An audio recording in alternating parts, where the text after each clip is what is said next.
নাড়াচাড়া রান্না। কিছুটা ক্যাপসিকাম আর মটরশুঁটি ভালো করে পরিষ্কার করে ধুয়ে নিয়েছি, তার মধ্যে আদা, জিরে, কাঁচা লঙ্কা, টমেটোকে পেস্ট করে নিয়েছি। আর এদিকে কিছুটা পনির নিয়ে নুন লবণ হলুদ দিয়ে নিয়েছি। নিয়ে কড়াইতে তেল গরম করে পনিরগুলোকে দিয়ে লাল লাল করে ভেজে নিয়েছি।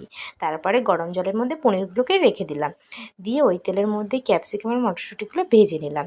নিয়ে তারপরে তুলে ওই তেলের মধ্যে জিরে ফোড়ন দিয়ে ওই বাটা মশলাটা দিয়ে কষাতে থাকলাম। কষাতে কষাতে পরিমাণ মতো লবণ আর কাশ্মীরি লঙ্কা গুঁড়ো দিয়েছি, এখানে কিন্তু হলুদ আমি অ্যাড করিনি। তারপরে কিছুটা চালমগজ নিয়ে সেটাকেও মিক্সার জারে পেস্ট করে নিলাম। আর এদিকে মশলাটা প্রায় কষে এসেছে, কষা হয়ে গেলে চালমগজটা দিয়ে দেখো এরকম অবস্থায় ওই ভাজা সবজিগুলোকে দিয়ে দিলাম। দেওয়ার পরে খানিকটা জল দিয়ে দিলাম, দিয়ে যখন ফুটে উঠলো তখন পনিরগুলোকে দিয়ে খানিকক্ষণ ঢাকা দিয়ে দিলাম। দিয়ে নামানোর সময় কিছুটা ঘি দিয়ে নামিয়ে দিলাম। এই দেখো আমার নামজাদা রান্না তৈরি।